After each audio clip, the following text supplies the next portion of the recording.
예수는 우리의 인생의 주인 줄 믿습니다. 우리가 신앙 고백으로 우리 복음 누림을 몇 년 동안 이렇게 해오면서 저는 이제 복음 누림의 증인, 참 신앙 생활의 증인 그렇게 고백할 수 있습니다. 그래서 최근에 이제 복음 누림을 이렇게 우리가 교회에서 한 6년 정도 지금 인도받으면서 성경 속에 정말 이 복음 누림을 구약의 아브라함은 하나님이 직접 이렇게 이끌어 가셨고, 신약에서는 12제자 또 우리 초대교회 성도들을 예수님이 직접 이렇게 이끌어 주셨는데, 특별히 구약에 나오는 이 아브라함을 온전한 그런 신앙인으로 이렇게 이끌어 가시는 그런 내용이 창세기 12장서부터 24장까지 이렇게 길게 기록되어 있습니다. 그래서 여러분이 복음 누림에 대한 내용을 우리는 성경에서 체크를 해야 돼요. 성경이 맞느냐 안 맞느냐가 중요한 거지, 뭐 우리가 한다고 해서 옳고 그런 건 아니니까. 그래서 성경의 주 인물이었던 이 아브라함을 하나님이 어떻게 이끌었는가, 아브라함의 신앙은 어떤 신앙이었는가, 이런 거를 여러분 잘 보시면 왜 우리가 복음 누려야 되는지 이런 부분들을 좀 확인할 수 있을 겁니다. 그래서 여러분 아시는 대로 이 아브라함이 갈대아 우루, 완전 우상, 그 아버지 데라가 우상 만들어 파는 그런 사람이었는데, 하나님의 은혜로 거기를 떠나서 이 갈대아 우를 떠나서 가나안 땅에 가라 그랬잖아요. 그래서 가나안 땅에 들어와서 이 아브라함이 바로 한 일이 피제사, 제사를 드렸습니다. 근데 피제사를 드리고 났는데 가뭄이 들어. 그러니까 이 가뭄을 들어서 이 새로운 땅에서 어떻게 살까 걱정돼서 애굽으로 내려가고, 그래서 하나님이 보호하셔갖고 다시금 이제 마누라를 뺏기고 막 이런 어려움이 있었지만 다시 고향으로 돌아오고, 그래서 이제 다시금 하나님 앞에 이렇게 단을 쌓고 그렇게 했는데, 하나님 또 은혜 주셔갖고 이 재산이 많아졌어요. 재산이 많아지니까 자꾸 이 조카 롯의 종들하고 아브라함 종들하고 다툼이 일어나는 거예요. 그러니까 이 아브라함이 또 믿음의 결단을 해서 조카 롯에게 네가 동하면 내가 서하고 네가 서하면 내가 동하겠다. 그러니까 이제 그 조카 롯이 이제 그 소돔과 고모라를 선택하고, 근데 그거를 하나님 또 보시고 또 칭찬해 주시는 거예요. 네가 뭐 말씀은 안 하셨지만 네가 믿음 선택을 잘했다. 그래서 네가 동서남북을 쳐다봐라. 바라보는 것을 다 내게 주겠다. 이제 그러니까 또 하나님 앞에 감사해서 그 13장 18절에 보면 하나님 앞에 마무리 상수리 나무 아래서 단을 쌓았더라. 근데 이제 중요한 포인트가 14장이에요. 창세기 14장에 보면 가병 318명을 거느렸다. 여러분 족장 시대에 가병 318명이라 하려면 지금도 뭐 여러분이 뭐 중소기업 하는 직원들이 한 100명만 넘어도 그래도 제법 성공했다고 하잖아요. 근데 그 족장 시대에 318명이고, 그리고 그 소돔과 연합군과 싸워서 승리할 정도니까 힘도 굉장히 있었죠. 그리고 중요한 것은 하나님 앞에 11조도 드렸습니다. 그러니까 뭐 신앙생활에서도 전혀 모자람이 없고 세상적에도 응답받고, 그러니까 이제 그 소돔과 고모라 왕이 그 전쟁에서 승리하니까 전리품 가져가라고. 그러니까 난 그거 없어도 된다. 뭐 그럴 정도로, 그럼 뭐 최고 응답 받았죠. 그런데 중요한 것이 창세기 15장입니다. 그때 이제 하나님께서 말씀으로 이 아브라함을 찾아와서 하는 말씀이 15장 1절이에요. 이에 여호와의 말씀이 환상 중에 아브라함에게 임하여 이르시되 아브라함아 두려워하지 말라. 나는 네 방패요 너의 지극히 큰 상급이니라.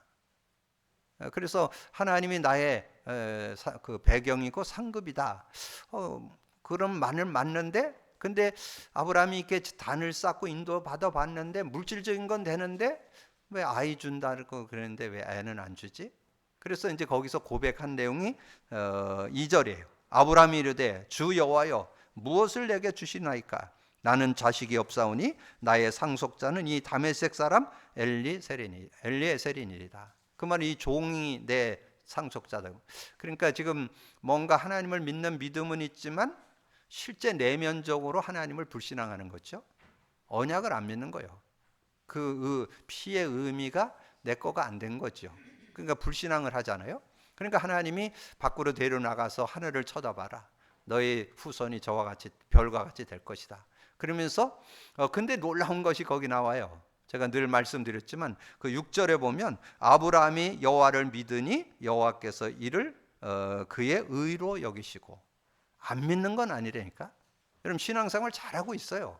뭐 열심히 교회도 다니고 예배도 잘 드리고 기도도 하고, 그리고 또 뭐 여러분 삶에 또 응답도 받아요. 뭐 전혀 세상 사람들이 볼 때는 뭐 전혀 저거 하지 않는 그런 모습이요. 근데 중요한 거는 그 내면에 진짜 믿음을 갖고 있지 않다는 거, 불신앙하고 있다는 거. 그래서 이제 하나님이 직접 얘기합니다. 그 송아지와 염소와 짐승을 가지고 나한테 제사를 드려라. 그러니까 이제 아브라함이 이제 뭐 그건 뭐 늘 드리던 거니까, 그래서 제사를 드리는 그런 모습이 나와요. 그래서 제사를 드리고 이제 잠이 그 저녁이 돼서 잠이 들게 됐어요. 그게 15장 12절입니다. 해질 때에 아브라함에게 깊은 잠이 임하고 큰 흑암과 두려움이 그에게 임하였더니, 큰 흑암, 어둠의 세력이 영향 준다 그 말이죠. 그리고 두려움이 그에게 임하니라. 두려움은 해설 못하는 거죠. 육신적으로 세상적인 건 뭐 어느 정도 해결해 가는데 그 마음에 일어나는 문제는 해결을 못하는 거예요. 그러니까 그걸 가지고 하나님이 뭐라고 얘기했냐? 13절 14절 여호와께서 아브라함에게 이르시되 너는 반드시 알라 내 자손이 이방에 객이 되어 그들을 섬기겠고 그들은 400년 동안 내 자손을 괴롭히리니 그들이 섬기는 나라를 내가 징벌할지며 그 후에 내 자손이 큰 재물을 이끌고 나으리라. 이 얘기가 뭐예요? 그 후손들이 이제 애굽의 노예가 돼서 오랜 동안 고통당하다가 이제 해방받는다 그 얘기잖아요. 자, 그런 모습들, 여기에서 여러분 신앙 자신을 좀 체크해 보셔야 돼요. 나는 정말 복음 갖고 누리고 있는지. 복음 갖고 안 누리면 그 의미가 내 거 안 돼 있으면 자꾸 육신적인 거, 세상적인 거 이런 거에만 자꾸 연연하지 실제. 근데 경건의 모양은 있어. 교회도 잘 다녀. 예배도 한 번 안 빠져. 기도도 열심히 해. 근데 그 언약이 내 거 안 돼 있다는 거예요. 그래서 하나님이 그것을 보면서 안 되겠다 해서 그 피제사 드리는 거 말고 이제 할례를 통해서 얘기해야 되겠다. 그게 17장이에요. 17장 9절에서 11절에 보면 아브라함이 하나님이 할례를 제정합니다. 그래서 네 후손들에게 자자손손이 할례 행할 걸 얘기하고 이제 아브라함이 할례를 받게 됐는데 그 할례 받은 때가 아브라함이 99세예요. 근데 그 할례가 그 피언약에 대한 의미가 이 아브라함 것이 되는 터닝 포인트가 됐다는 거죠. 그래서 여러분 복음 누림이라는 것은 그 의미가 내 것 돼야 돼요. 실제 그 의미가 나의 것이 돼야 되는데 아브라함이 그게 안 되는 거예요. 그래서 할례를 통해서 그게 된 다음에 이제 여러분 창세기 18장서부터 24장까지가 그 터닝 포인트 이후의 삶이 나와요. 18장에서 19장 소돔과 고모라 멸망이 나오죠. 그거를 아브라함에게 알려주고 아브라함이 어떻게 거기서 인도받아야 될 거 설명해주고, 그리고 24년 100세가 될 때까지 거의 24년 동안 아이 못 낳던 아이를 낳는다고 약속해주고, 그 다음에 창세기 21장에 이삭을 낳죠. 그 이삭의 이름의 뜻이 웃음입니다. 기쁨, 웃음을 갖게 되고 기쁨을 얻게 되고. 그리고 여러분 잘 아는 대로 창세기 22장에서는 이 아브라함을 하나님이 시험하셨는데 전혀 거기에 동료되지 않고 통과했던 그런 모습을 보게 됩니다. 그래서 그 모리아 산에 가서 네 아들을 독자 이삭을 제물로 바치라는데 겸손히 순종하잖아요. 순종해서 가서 제물로 바치게 되는데 가서 뭐 이스라엘 이삭을 바치는데 뭐 머뭇머뭇하고 뭐 이렇게 이래다가 얘 정말 죽이면 어떡할까 이런 게 아니랬다니까요. 산에 올라가서 단을 쌓아놓고 그냥 결박해서 그대로 칼로 찌르려고 그랬는데 천사를 보내가지고 막으셨죠. 그래서 그 아이를 죽지 않게 했던 그 내용이 히브리서 11장 19절에 나와요. 내가 실수해서 죽였다라도 이 아이를 죽은 자리에서 살려낼 수 있다는 하나님을 믿었다니까. 그 정도로 이 믿음을 갖고. 그래서 창세기 24장 1절에 보면 아브라함이 나이 많아 늙음에 범사에 형통했더라. 여러분 복음 누림 왜 하는지 아세요? 범사에 형통하는 삶이 있기 때문에. 그 축복 누리시기를 주님의 축원합니다. 그러니까 복음 누림은 왜 해야 되냐? 해도 되고 안 해도 되는 거 아니에요. 완전히 여러분 각인풀이 체질되어서 개인화 생활화 체질되는 그런 삶이 돼야 돼요. 그래서 더 중요한 거는 그 복음 누림을 누가 가르쳐 줬느냐? 예수님이 가르쳐 줬다니까. 예수님이 예수님이 12제자를 훈련시키고 70인 제자 그 초대교회 성도들에게 영향을 줬잖아요. 근데 그 메시지에 예수님의 메시지의 키가 복음 제대로 알고 누리는 거. 그게 예수님의 사역의 중심 내용이었다는 거. 이거 꼭 알고 계셔야 돼요. 그래서 예수님의 말씀이라는 거. 그래서 순종하셔야 돼요. 예수님이 공생의 3년을 훈련시키고 제자들 불러놓고 물었잖아요. 사람들이 나를 누구라고 하느냐. 그러니까 뭐 세례요한 같다, 엘리야 같다, 예레미야 같다, 선지자 중에 한 분 같다. 그러니까 그러면 너희는 나를 누구라고 하냐. 주는 그리스도시요 살아계신 하나님의 아들이십니다. 베드로 고백했죠.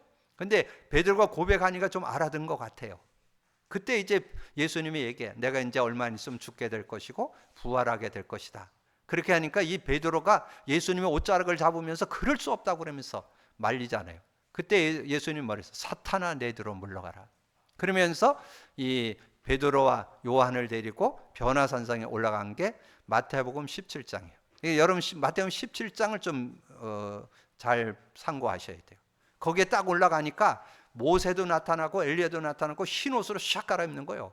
그러니까 이 베드로가 그러잖아요. 여기에 초막 셋을 짓고 돈도 하나도 없는 게 그냥 허세만 부르는 거죠. 허영을 떠는 거죠. 내려가선 세금 낼 돈도 없으면서. 근데 거기에 중요한 포인트는 뭐냐?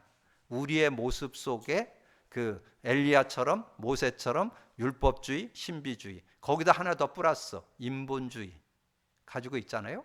그거 내려놓으라는 거예요. 그래서 그때 예수님이 그 변화상에서 주는 핵심 포인트가 뭐냐면 8절이에요. 그래서 여러분 꼭 기억하세요. 마태복음 17장 8절에 제자들이 눈을 들고 보매 오직 예수 외에는 아무도 보이지 아니하더라. 여러분 삶에 오직 예수. 아까 여러분 찬양도 성가대 찬양도 했잖아요. 주님만 보여야 돼요. 그리스도만 남아야 돼요. 그래야 여러분 승리하는 삶이 되게 될 줄로 믿습니다. 그러면서 또 하나 중요한 걸 주님이 말씀했어요. 예수님이 나를 믿는 자에게는 성령을 주어서 영원히 함께하고 그 성령의 인도받는 것이 신앙생활이다. 어디 나와요? 요한복음 14장 16절에서 27절 16, 17절에 내가 보혜사 성령을 보내서 너희와 영원히 함께할 것이요 그는 진리의 영이라. 세상은 능히 그를 받지 못하고 알지 못하고 듣지 못하는 넌 아는데 너희는 너희와 함께 거하심이고 너희 속에 계신다. 그리고 26절에 보혜사 성령이 와서 내 이름으로 보낼 성령이 와서 모든 거 가르쳐주고 모든 거 생각나게 하리라. 그러면서 이제 마지막 제자들을 남겨두고 가야 되잖아요. 남겨두고 가야 되는데 너희들이 꼭 기억해야 될 게 있다. 내가 없는 동안에 너희들이 꼭 기억해야 될 게 있다. 그게 사도행전 1장 4절에서 8절이에요. 특별히 그 중에서 4절이 중요합니다. 4절이 그 말씀이 그렇게 되어 있어요. 사도와 함께 모이사 그들에게 분부하여 이르시되 예루살렘을 떠나지 말고 내게서 들은 바 아버지의 약속. 내게 들은 바 아버지의 약속이 뭐예요? 아까 얘기했잖아요. 요한복음 14장 16절에서 27절. 또 조금 더 구체적으로는 요한복음 16장에 구체적으로 나오죠. 그러니까 성령 역사를 기다리라는 거예요. 너희들의 힘으로는 세상 못 이긴다. 성령의 능력 갖고 살아라. 그래서 여러분이 오늘 꼭 기억하세요. 복음 누림 속에 그리스도 누림, 성령 누림 의미 알고 누리게 되기를 주님의 이름으로 축복합니다. 여러분 그렇게 되어지면 우리가